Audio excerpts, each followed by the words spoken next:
NEET 2027 में अगर अच्छे मार्क्स से सिलेक्शन चाहिए तो ये वीडियो स्किप मत करना, तुम्हें प्रॉपर रोड मैप दूंगा।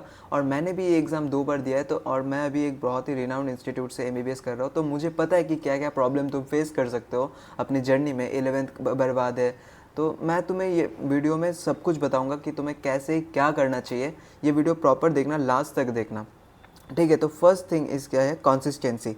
कोई भी कम्पिटिटिव एग्ज़ाम या कुछ भी लाइफ में तुम्हें करना है तो उस पर कंसिस्टेंसी बहुत ज़्यादा मैटर करता है, क्योंकि तुम अगर कंसिस्टेंट नहीं रह सकते तो वो काम नहीं होता, ठीक है। कोई भी, तो फर्स्ट थिंग इसकी, कोई भी एक कोचिंग है जो तुम्हें ब्लाइंडली फॉलो करना है, कोई भी एक कोचिंग को तुम्हें ब्लाइंडली फॉलो करना है। वो कोचिंग ऑनलाइन हो सकता है, ऑफलाइन हो सकता है, मिक्स्ड हो सकता है, ठीक है।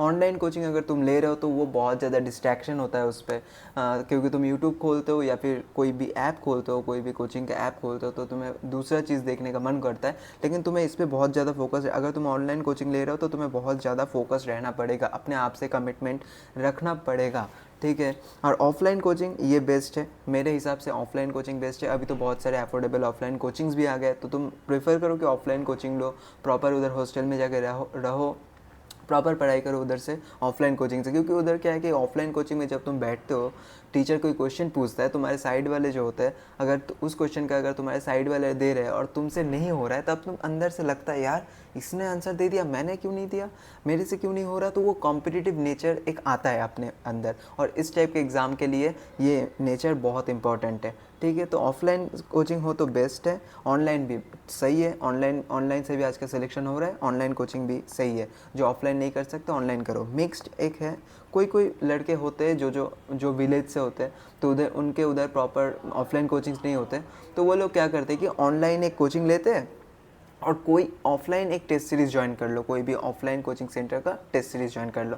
तुम्हें रोज़ ऑफलाइन कोचिंग जाना नहीं है, जब टेस्ट होगा हफ्ते में 1 बार या महीने में 2 बार ऐसे करके तो ऑफलाइन टेस्ट देने चले आना, ज़्यादा प्रॉब्लम नहीं है। तो ये मिक्स्ड कोचिंग हो गया, ठीक है, ये भी एक अच्छा ऑप्शन है आजकल, ठीक है। अब तुम कैसे प्रॉपर अपने जर्नी को स्टार्ट करोगे। फर्स्ट डे तुम कोचिंग जाओगे, कोचिंग में हर एक क्लास अटेंड करोगे, कोचिंग का प्रॉपर नोट बनाओगे, टीचर जो पढ़ाएगा उसको प्रॉपर नोट बनाना है, क्योंकि सिलेबस बहुत वास्ट है, लास्ट में रिवाइज करने के लिए कुछ नहीं होगा, तो नोट तुम्हें बहुत ज़्यादा हेल्प करेगा रिविज़न करने के लिए। फिर तुम उस नोट को रिवाइज करोगे घर आके, रिवीजन किया। अगर तुम फिज़िक्स का क्लास कर रहे थे तो टीचर ने कुछ फार्मूला वगैरह सिखाया होगा, तो उसका प्रैक्टिस करना है क्वेश्चन।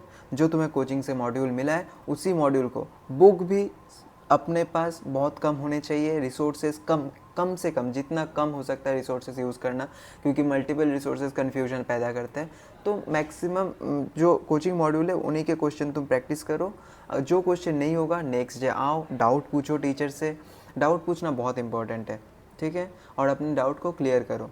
मैं जब कोचिंग में बैठा रहता था, मैं सोचता था टीचर कुछ पढ़ा रहा है, मुझे समझ में नहीं आया, तो मैं सोचता था यार मैं क्यों पूछूं, ये सब लोग मेरे जो बैचमेट है ये लोग हंसेंगे मेरे ऊपर कि इसको इतना भी नहीं आता। हो सकता है वो डाउट उनके लिए बड़ा ना हो, लेकिन तुम्हारे लिए वो बहुत बड़ा हो सकता है। तो डाउट अपना क्लियर रखो, क्योंकि लास्ट में आते आते तुम्हारे कॉन्सेप्ट और क्लियर होंगे अगर तुम अपना डाउट क्लियर रख रहे हो तो, ठीक है। तो प्रॉपर डाउट अपना क्लियर कर लेना और क्वेश्चन प्रैक्टिस करना। जो क्वेश्चन नहीं होता है उन क्वेश्चन को मॉड्यूल में ही ऐसे स्टार मार्क करके रखना, ठीक है, क्योंकि बाद में जब रिवाइज करोगे तो उस क्वेश्चन को देखोगे, इस टॉपिक जो तुम्हारा वीक पॉइंट्स है उनको देखोगे, तो और अच्छा रिजल्ट मिलेगा तुम्हें बाद में, ठीक है। अब आता है प्रॉपर टेस्ट दो, प्रॉपर टेस्ट दो, ठीक है। जो कोचिंग तुमने ज्वाइन किया है उधर ऐसा हो सकता है कि फिजिक्स केमिस्ट्री बायोलॉजी इनका एक एक चैप्टर ख़त्म होता है, उनके पास टेस्ट होता है, तो वो टेस्ट प्रॉपर देना है, टेस्ट स्किप नहीं करना है। टेस्ट नहीं दोगे तो कोई फ़ायदा नहीं, पढ़ने का कोई फ़ायदा नहीं, टेस्ट नहीं दे रहे हो तो, ठीक है। टेस्ट देना है, टेस्ट का एनालिसिस करना है। एनालिसिस मतलब क्या होता है, तुमने टेस्ट दिया, बायोलॉजी का टेस्ट दिया, तुम्हें कुछ क्वेश्चन नहीं आया उस पर, तो तुम बायोलॉजी बुक एनसीईआरटी खोलोगे, देखोगे अच्छा ये वाला टॉपिक था, इस टॉपिक से मुझे नहीं हुआ, ठीक है। वो टॉपिक तुमने एक नोटबुक बनाना है, मिस्टेक नोटबुक करके, 3 सब्जेक्ट का 3 नोटबुक बना लेना। उस पर तुम लिख के रखना कि अच्छा इस टॉपिक से मुझे नहीं आया, तो ये वाले टॉपिक लिख के रखना, वो एक पॉइंट, ठीक है। अभी तुम्हें लगेगा कि अरे यार ठीक है, क्या ही हो रहा है, 1-2 पॉइंट ही तो नहीं यार, लेकिन लास्ट तक आता आता है ये कॉपी जब तुम देखोगे, हर एक वीक पॉइंट तुम्हारे इस कॉपी में लिखा होगा।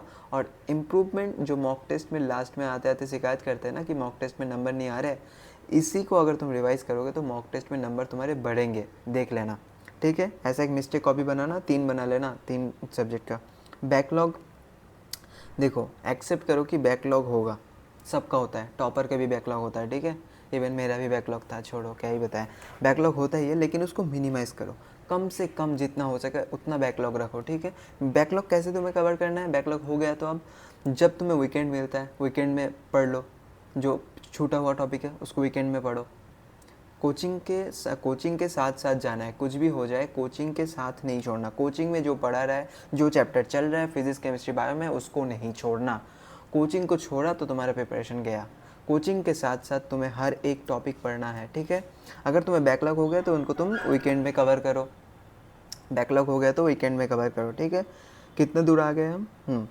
अब आते हैं कि हेल्दी कंपटीशन, जो मैंने बोला हेल्दी कंपटीशन बहुत इंपॉर्टेंट है। कोई अगर दोस्त तुम्हारा है कोचिंग में, ठीक है, उसके साथ तुम अगर ऐसे डिस्कस करते हो थोड़ा बहुत, कुछ टॉपिक तुम्हें नहीं आता होगा वो तुम्हें समझा रहा है, तो ठीक ग्रुप डिस्कशन कर रहे हो कि ये आज तू कल ये पढ़ के आना, मुझे ये पढ़ाना। तुमने मॉक टेस्ट दिया, उसने भी मॉक टेस्ट दिया, उसका थोड़ा नंबर ज़्यादा आया तो तुम सोचोगे यार इसका ज़्यादा आ गया, तुम उसको बोलोगे क्या यार तेरा ज़्यादा कैसे आ रहा है, मुझे बता यार मेरा कम क्यों आ रहा है। तो ऐसे वो बताएगा, तुम कम्पीट कर रहे होगे, लेकिन हेल्दी, ठीक है। टॉक्सिक नहीं बनाना कंपटीशन को, टॉक्सिक बनाओगे तो तुम बेकार हो जाओगे, स्ट्रेस में जाओगे, फिर डिप्रेशन एंजाइटी, हॉस्पिटल चला जाना पड़ेगा, ठीक है। तो हेल्दी कंपटीशन रखना बहुत बहुत हेल्पफुल होते हैं। दोस्त अच्छे बन गए तो हेल्दी कंपटीशन बहुत हेल्पफुल होता है। इंस्टाग्राम नेवर, अटेंशन स्पैन को बहुत कम करता है, इवन लेक्चर देखने का भी तुम्हारा मन नहीं करेगा। Instagram, Facebook, social media avoid करो, ऑनलाइन वाले को स्पेशली, क्योंकि उनको फ़ोन यूज़ करना होता है। मैं तो बोलूँगा सोशल मीडिया, इंस्टाग्राम डिलीट ही कर दो 1 साल के लिए, ठीक है। कभी कभी मन करे तो खोल के देख लेना 1-2 बार के लिए। और मैं तो बोलता हूँ मूवी देखो यार, मूवी देखोगे 1-2 घंटे का, ठीक है, बट इंस्टाग्राम वगैरह मत देखो। शॉर्ट्स इतने गंदे, शॉर्ट्स रील इतने, अटेंशन स्पैन कम कर रहा है आज का। टाइम पास करना है, मूवी देखो। हर एक चीज़ के लिए टाइम होना चाहिए, ठीक है। तुम्हारे पास प्रॉपर टाइम से प्रॉपर शेड्यूल बनाओगे तो हर एक चीज़ का टाइम मिलेगा। टाइम टेबल, टाइम टेबल क्या है, देखो टाइम टेबल हर एक बंदा यूट्यूब पे सर्च करता रहता है time table time table. Time table ऐसा कुछ नहीं होता। तुम्हें दूसरे जो चीज़ें उनको मैनेज करना है, स्टडी को नहीं। स्टडी है तुम्हारा प्राइमरी थिंग, ठीक है।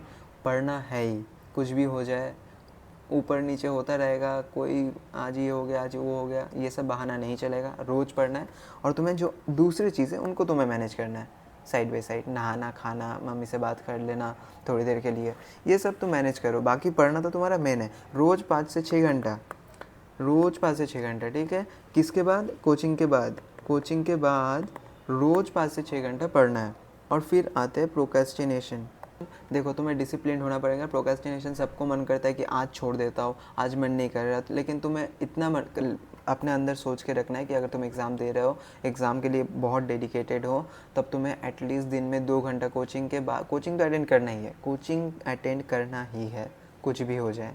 उसके बाद अगर तुम्हें पढ़ने का मन ना कर रहा हो तो 2 घंटा एटलीस्ट पढ़ लेना, ठीक है। ऐसा शेड्यूल बना लेना प्रॉपर, तो ऐसे प्रोक्रेस्टिनेशन नहीं होगा। वीडियो अगर अच्छा लगा हो तो चैनल को सब्सक्राइब कर देना। मेरे से अगर बात करना है तुम्हें तो तुम इंस्टाग्राम पे फॉलो कर सकते हो मुझे, और व्हाट्सएप का लिंक भी दे दूँगा, व्हाट्सएप पे भी तुम्हें मुझे मैसेज कर सकते हो। Thanks for watching.